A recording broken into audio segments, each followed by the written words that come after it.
get underway. So we give Brad as much time as possible to show you this really fascinating look at Analyst and how it works with MusicMaster. Brad's background, as many of you probably know, is he really is viewed as an expert in the field in terms of data research, Arbitron data, utilizing Arbitron data on a radio station level, crunching it and breaking it apart. And I know you'll be impressed with what you see today if you don't know Brad already. So without further ado, Brad Regal, you have the floor. Well, Mark, thank you very much. Thanks for the nice introduction and the chance to meet with you guys today. I am a bit more of an expert in Analyst than I am with MusicMaster, but so if I stumble around in this part of it, feel free to jump right in and tell me where to go or what to do. But the initial concept of interfacing Analyst with MusicMaster lies in linking the titles together between the two systems. It also works with categories, and it works with your data fields. And I've displayed a sample database here in MusicMaster, looking at the entire library.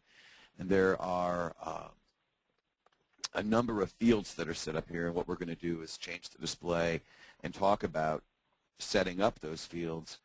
The MusicMaster team, if there aren't fields available, then the client simply needs to contact you and have that modification made to the database. Is that correct? Can anyone hear me? Oh, maybe everybody's muted. That is correct. That is correct, Brad. Okay. Sorry to spring that question on you. But I'm going to simply work with the fields that I have in here today, and we're going to work with fields like P1 positive, P1 burn, total like, total okay, those kind of things. We can actually get rid of a couple of these. And I think we need to go over here and set these up. And we'll put total positive up here and total love right there. So this is what we're going to display. Setting those fields up, and again, jump in if I'm in the wrong place, is done here. And I've gone down and looked for fields that are numeric and fixed or float, depending on what your needs are for the data, and then simply created names and abbreviations for each of those data fields. Again, if you don't see those fields existing in MusicMaster, then I think a contact with the MusicMaster support team will get them to update your database so that you have the room for this stuff.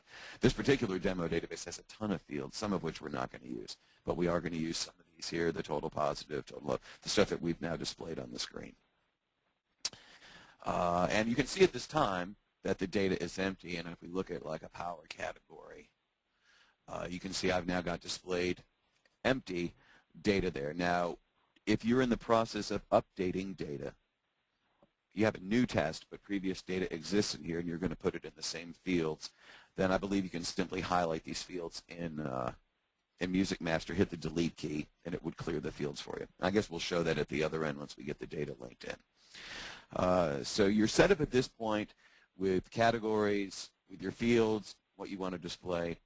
Conceptually, what we're going to do is go into Analyst and link this database together, which is done in Utilities, System Setup. There's a Music Sync tab, and you can see that the MusicMaster option here has the program location. And I have this one physically set up already, but we'll look at editing it, and adding it is just simply the same way, except you have to select the MMD file, which would be your MusicMaster database. This will support multiple stations, so if you have multiple MusicMaster databases and multiple stations worth of Analyst data, then you could manage all of that in here, clearly one at a time. Click the Edit button, and it brings up the interface screen between MusicMaster and Analyst. The four-letter ID, or the call letters up here, which in this case is a demo station called Rock, are the call letters that the Analyst data is made with. And at that point, I'm going to, well, I don't have to go select it, it's done, but you would select the database, just go right to your MM1 directory, wherever you have the MMD file stored, and select the database. Analyst has mandatory fields that it needs to link in order to make this process work, and they're listed on the Mandatory Fields tab. The good news is generally they're called the same thing, and when I selected this database, it automatically linked these up. I didn't have to do anything. It's also set up to work with Spanish names here as well. It recognizes Spanish text as well as title and artist if you're working with a Spanish database. Past the mandatory fields are other fields that you can link, and this would include anything that's in the database.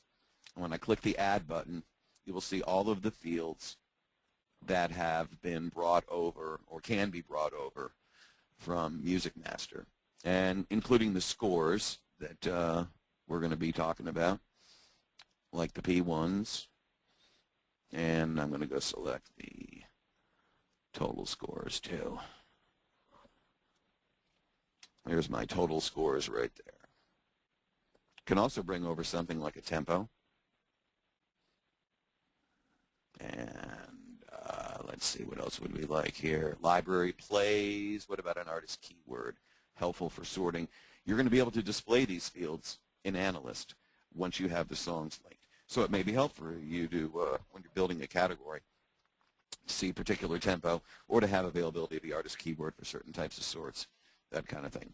Any field literally that you can see on the screen can be interfaced, displayed, and edited in Analyst and sent back to MusicMaster. The final part of the link is telling it which categories to make visible to Analyst. In this case, we're going to choose all of them. But if you had some hold categories or things that you didn't care to see as a part of this process, then by category you could either include or exclude them, give you a way to minimize also the number of titles that are being brought over. In this case, this is a relatively small MusicMaster database, and we are going to see in just a moment that the linking process is going to miss a lot of titles simply because they don't exist in this database. Clearly, in a typical music test, you're going to have most of the material in your MusicMaster database that's matching up with what you've tested over in Analyst. We're ready to go at this point. We've selected the station or specified the station and the database, and set up the mandatory fields, which was actually done for us. We specified the other fields that we're going to link, including things that we want to view, as well as fields that we're going to be sending data back over to. This is the place where you specify which fields are going to be the recipients of the data. We'll see more on that in just a second. And finally, the categories themselves to link. When I click OK, that screen closes. I click OK, and I'm going to go ahead and launch my test. I have my rock station in Rockville from February of last year. And when it loads the test, it comes up with an automatic prompt. It now knows that you have the interface active between MusicMaster and this test, this station in Analyst. And so it's presenting me with the option of noting that I have MusicSync active and would I like to check my links and update my data. I'll say yes. The MusicSync screen comes up. It's getting a dump of information from MusicMaster. It's getting those fields and the categories that we told it to bring across. It's loading that library up into memory, and in a moment we're going to see it start the linking process. It's going to go through and match every single title that it can with an exact match by title and artist. It has to be an exact match. There are no horseshoes in this. It does, however, recognize some things like underscores and space in place of a space, things like that. But generally speaking, it has to be an exact match. So what it has done, and again, in this particular MusicMaster database, the one that we were looking at down here, the classic rock database, there are several missing titles. You can see here in this particular screen that the song ID column is the unique ID for the song over in MusicMaster. I'm going to tell it to bring the categories over too. So I've now brought the category list over to make it match what I have in MusicMaster. Columns that have a blank are songs that are currently not linked. It did not find a match for them in its automatic linking process. This could happen because the song simply doesn't exist in the MusicMaster database, or there is some discrepancy in the title and artist spelling. And what we're going to do is see if we can go find the song. So when I click the link button on that blank song, it comes up and shows me the entire, by default, MusicMaster database. 316 titles, which is why many of these songs don't match up, because the test is actually larger than the MusicMaster database. But as you can see here, we have the entire library in front of us. And if we wanted to go hunting for Journey, or if we wanted to sort by title and wanted to go hunting for the word lights, then we could do that. And in fact, I know this song is not in here, but we could sort it by artist, even category. This is the MusicMaster category that it's in currently. Or we can tell the system to show only close matches, which in many cases is going to make exact matches with either the title or the artist, and it makes some other assumptions to try to get you close. It's not a perfect science, so if you think a song exists in the database and you don't see a close match, then it's worth clicking Show All Titles and going and making sure that the close matches logic didn't bypass the song you're looking for.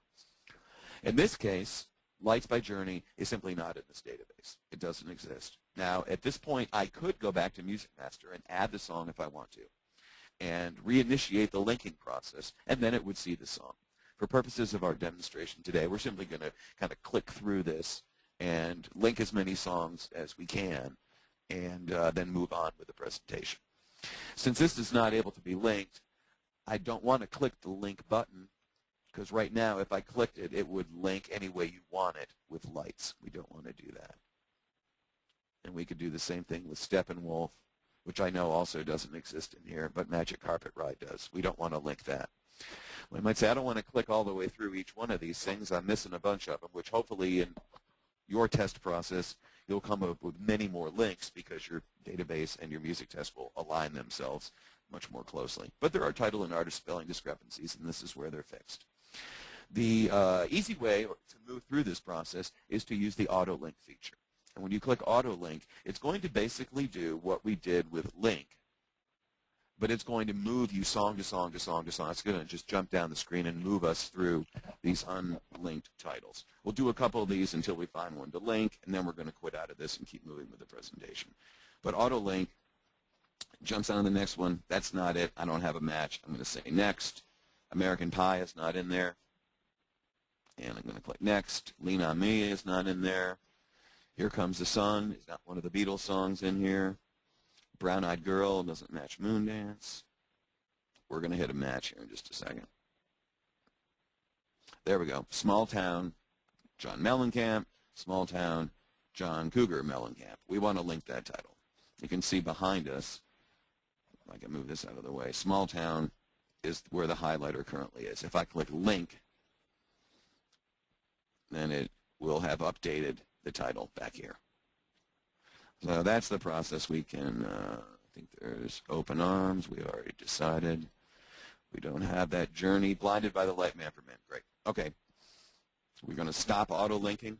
At this point in your workflow process, you've got everything linked up that you want to have linked up. There may be songs that you tested that aren't in your database, so they're not going to have a link. Any song that is not linked may not be interfaced to MusicMaster. It's going to get ignored. It's going to get dropped. So it's important that if you want data to come across between the two systems, then it does have to have a link. And that may require you to go back to MusicMaster and add the song, if necessary. When this process is done with linking, then we click Close, and it's going to come back to the actual analyst screen. You'll note that I have displayed the previous category column. Category column is blank. Now, the thinking is here, as you've probably been aware if you're used to working with analysts. Previous category is the category where the song currently is in the database. Category is where I'm going to assign the song to in Analyst. Now, you may be using Analyst to do this sort. I know some that use this interface just get the scores back over into MusicMaster, where they're able to see other fields of MusicMaster and sort over there. So there's a quick way to take everything and move it from where it is to where it's going to be, or else to keep it in the same location. And if you click Edit, there is an option that says Clone Previous Category to Category. And when I click that, it's very destructive, by the way. If you've done a sort and you're happy with the way it is, don't do this. Because it's going to come up and warn you. You're going to overwrite any existing settings, and yes, we're sure we want to do it. We click Yes. And now you can see that it has cloned what's here over to here. We're going to use the songs as they are categorized, we're going to use those categories in just a moment to show the export process from Analyst to MusicMaster.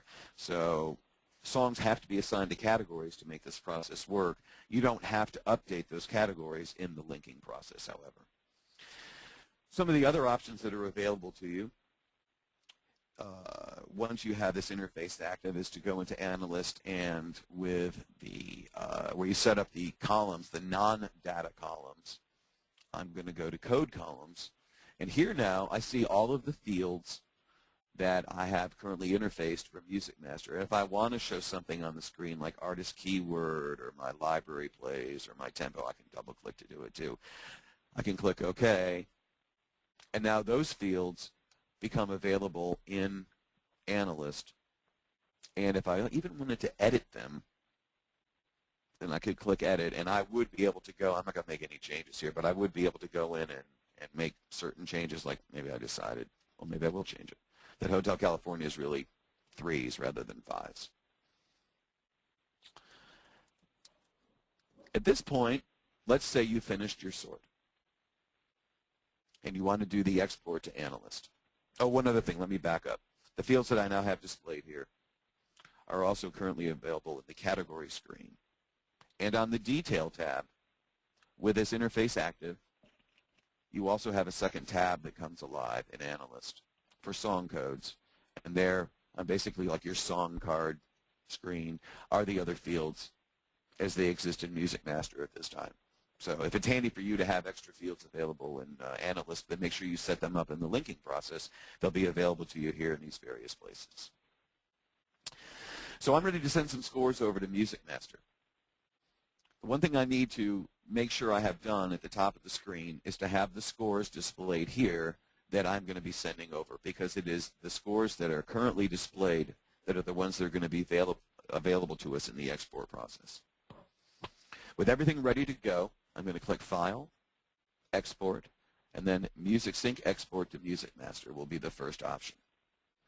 It comes up with the export screen.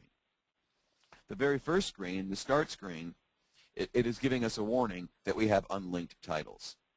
This is our last chance to say, oh yeah, I forgot I needed to go do whatever it was. You can even go back to that screen by clicking on this Check Links button right here. But if you're ready to go and have everything the way that you want it, then you can simply click Proceed with Export, and it will let you move forward. On this screen, again, as I was saying, the export is currently managed by category.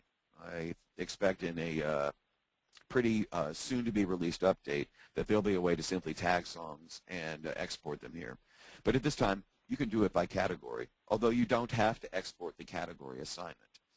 So if I want to send all these the songs that I have linked, I want to send scores over for all of them. I can do that. But if I don't want this export process to reassign songs to different categories, then I will uncheck this option. And I can show you the way in just a second. We're going to do some back and forth here in just a second to kind of show this interface off. But for the time being, let's just send some scores over. With that done, I'm going to jump to the scores screen, where I can set up the interface between what's in the MusicMaster database and the scores that are in Analyst. Pretty simple stuff based on the way I've labeled them here. Total positive is going to equal total positive. And let's see, how about total love is going to equal total love. And we'll just do a few more of them here. Total okay, like this. And maybe total tired. And we'll just go ahead and round them out. And not familiar, not familiar. And let me see, cum positive, like that. Might as well do the rest, since I'm not going to take an hour apparently today. This is too quick. We could spend the rest of the time linking titles, but we won't put you through that. Okay, so I have all the scores set up that I want to export. I'm going to say next, and I'm up to the finish flag. And if everything's ready to go, you've done the backup of your MusicMaster database. So in case anything catastrophic happens, you can restore yourself to where you were and try it again, or just move on with your life. But with that done, we're ready to go. We click the export button. It comes up with one final, you're ready to go, and we say, yep. And the analyst screen closes. Go back to MusicMaster. And before we even had a chance to bring the screen up, you can see clearly that MusicMaster has been updated with the scores that that we just sent over. And at that point, if we wanted to do it again, like you're doing another test, you can click delete. And I will show you now, let's say, recategorizing something. Let's go back and find a song like China Grove is currently in A. So we can go into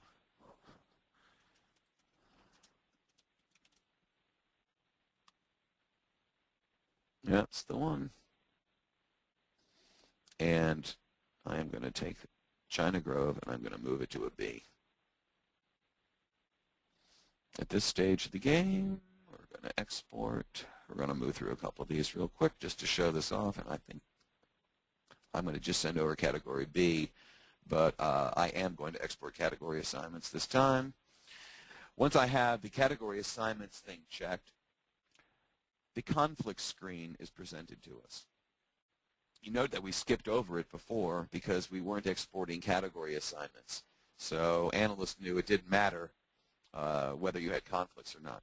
The concept of conflicts, and you can see that it's tallied up 17 of them in this particular case, is that within the categories that you're exporting, there may be songs that you didn't test. And those songs are still residing over, in this case, category B, but they didn't get tested. If you had gone through an elaborate sorting process and getting your counts straight of what you want to have where, this is kind of like your reminder warning that although you've found the perfect 39 songs for this category and you're ready to rotate those songs, that, oh, by the way, you have songs sitting over in category B that are not a part of this, and it's going to affect your overall tally. We can leave the extra titles where they are, or we could even go in and say we want to move those titles to some other category. Here's the 17 songs that didn't get tested, but they are in the MusicMaster database in category B. If I wanted to move them somewhere else, and I can highlight them and say move them to category C, and it would do that. For the songs I didn't even test. But that's your way of kind of fixing those conflicts. Go ahead, next scores. They're still memorized from what we did. We say yes. And it's going to do it. We go back to MusicMaster, and you can see Doobie Brothers has been updated to category B. If we go to B, we'll see all of our scores for all of the songs in the B category have been exported as they exist over in Analyst. There they are. Well, that was 22 minutes. So, Mark, are there any questions or things that I may have missed or something you would like me to go through further?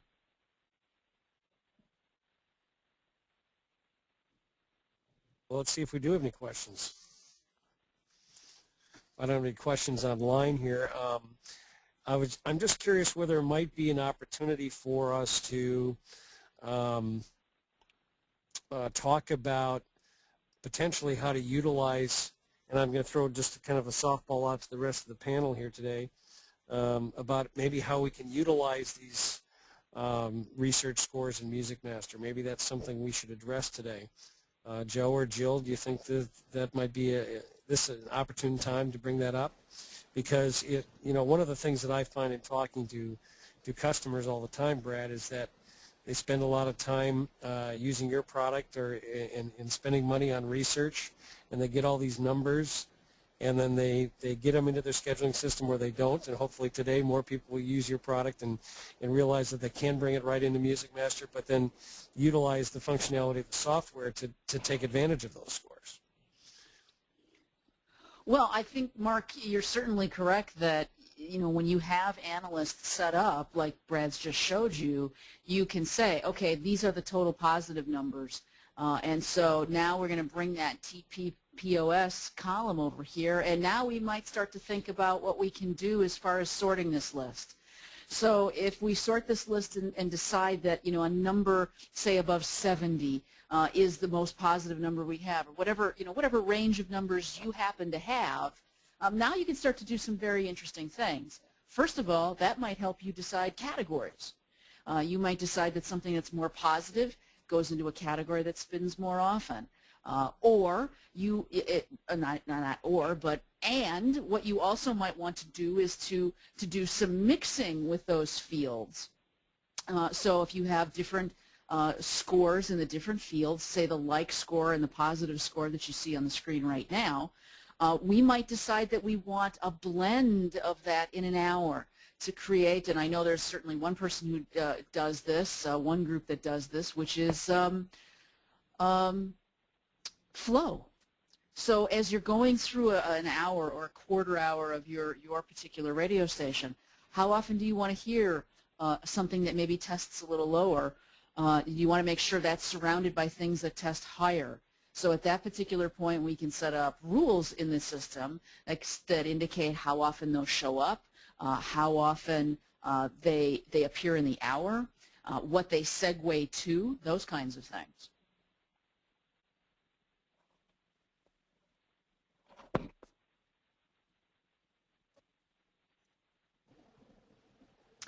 You know, I was wondering, you know, Joe actually did a session about optimum scheduling goals a few weeks ago.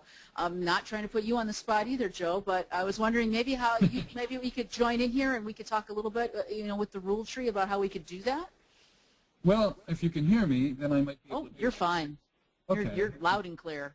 I'm on a new computer today, but yeah, if you make me the presenter here, I can show you how optimum goal scheduling can be used. And once you have the songs tested and the test scores imported, and you can use Analyst to recategorize the music, and then once you have that done, you can actually set up rules. Now in this database, I've got the rule tree open, and we're going to open up the optimum goal scheduling, and in a category, let's just go to the A category, for example.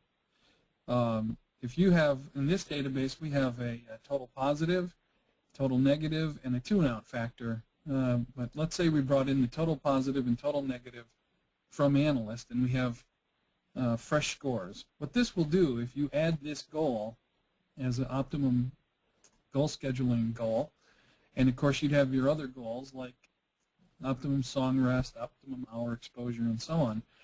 What will happen is, in the optimum goal scheduling, as a part of the tiebreaker process when it's trying to find the best possible song to play, it's going to favor the songs that have a higher total positive score. So where everything else is the same or very similar as far as the scores for how long the song's rested, how many hours it's played in, since it's played in this hour last, or how many shifts it's played in, or even your artist rest, how close it is to optimum artist rest, you will now look at the total positive score and say, okay, I'm going to favor the one that has the highest score, and tend to choose that one. And you can also, for a negative score, you can use optimum numeric minimum value to also favor the one with the lowest negative or burn score. Basically, there are other options that you have available to you outside of the optimum goal scheduling. You can also go to the numeric field rules, and you can find your total positive and total negative fields. And you're going to have, as Brad pointed out, you're going to have different fields in your database. And if there are fields in Analyst that you've got scores for and you want to bring those into MusicMaster and use those this way as setting up rules, then by all means, contact us, and we can, you just send a backup of your database and we can add the fields pretty much instantly and send it right back to you. So you can get whatever numeric fields that you need. There are two different kinds of numeric fields. There's the integer kind that don't have a decimal point or a plus and minus sign, and if you need one with a decimal score or negative numbers, then you'll want a floating field. Now in this database, you can take the total positive score here, and you've got some other choices that you can set up as far as actual rules are concerned. So, for example, we might want to say that we want a record sum or a record average. Let's do a record average. Now, in this case, you're going to want to know approximately what your range of scores are. But on average, you can say over a group of 3 songs, I need an average of minimum of 65, let's say, and a maximum of 99. And basically what it's going to do is take 3 songs, or if you like 4 songs, 5 songs, whatever, and any 3 songs in sequence, it's going to look at the average total positive score and make sure that that average is between these 2 limits. And you can also cut this off at a sweep marker or an hour marker if you want that rule not to cross over a stop set, for example. Okay? And then another way to use the scores, I mean, there's other rules in here that you can look at, and they're all pretty much explained in the help how they work. But this is to give you another idea how you can use this as setting up rules are concerned. And of course, you can scale those rules. Another way that you can use these rules is if you're editing the schedules, and let's just go into a schedule, and hopefully there's something in here we can look at. Yeah. You can also set up, for example, a highlight for your research scores for your like and burn and familiarity, so that you have a color code to show you when where the songs are that have, for example, low burn, or where the songs are that have low familiarity. And then, of course, the last thing you can do in here is to set up an instant analysis window. And you put that up here so it makes more sense. And with the instant analysis, you could also set up an instant analysis so that you're watching, for example, over the hour, average burn, average like, average dislike, average familiarity, whatever it is you want to monitor, and any of those things in combination. So as you're editing, you can actually watch to see where those averages are, and you can set limits so that if you go outside of a range that you're comfortable with in any given hour or any given day part, or even the entire day, it'll show you in red that you've gone outside the range. So, Mark, did you think that pretty much covered that part of it? That was. I'm glad you grabbed the ball. I lost my audio there, and you picked it up. Very good. No problem. Do we have any questions? Have any questions come in? No, we have not. Questions. Okay, very good. Brad, is there anything else you'd like to add based on what Joe just talked about? Wow, and it's great to see this other end of it in that detail. That was excellent, and just makes this interface really come to life. I think just in conclusion is sort of just a quick reiteration of the process. You know, linking the call letters to the MusicMaster database, setting up the fields that you want to interface, and then actually doing the song linking process, which I don't think I mentioned when I did it, but as you make those links, they're memorized, so you only have to link them once. So if you do your first music test, it doesn't quite match up with what you have in MusicMaster, as you do that linking process, those links are memorized. Come back and do another music test 6 months later, those songs are linked. Or if you're doing call-outs so that this data is being updated every week or every 2 weeks, then those links are memorized. So you only have to do it once. Once that's done, when you're ready to go with your scores, you just run the export wizard, and you see how fast the scores come over. It catches a refresh before you can even go to the MusicMaster window.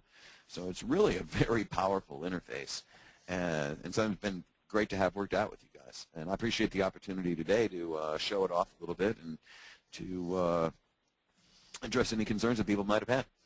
We must have really nailed it because nobody's got any questions. Well, thank you very much, Brad. Do you want to give out your contact information, the best way to reach you if anybody has any specific questions? Sure. You could, C-Stone Research is the domain. Cornerstone Research is the company. Somebody took my owner, so we're just cstoneresearch.com. I'm Brad at cstoneresearch.com. You can find us on the website there, too. And you'll see some of the other things that we're doing besides Analyst. So thanks again for the opportunity to speak with you guys today. Thank you very much, Brad. For everyone, once again, next week we're going to, if you want to sign up for next week's webinar, it will be on the schedule editor. We'll take an hour and just do a kind of a focused look on that at the same time, same channel, 1 o'clock Central Time. And then we actually have posted several more weeks in advance now. We have Keith Hill on the 25th, tools and maintenance of your database on April 1st. The 8th is setting up weekend specials, which we get a lot of calls about, how to do weekend special programming. And then on the 15th, if you're not doing your taxes, we'll be talking about using audio files in MusicMaster. And then on the 22nd, how to evaluate an inherited database, which is kind of like cleaning up somebody else's mess if you've gotten one of those or ever had to do that. So that's the schedule for upcoming weeks. Once again, thanks for being here. Thanks for your interest in MusicMaster. And if you have any questions, by all means, reach out to us at MusicMaster. All of our emails are the same. Mine is mark@mmwin.com. And Joe and Jill and all of us appreciate you being here today. And hopefully we'll see you again next week. Thanks.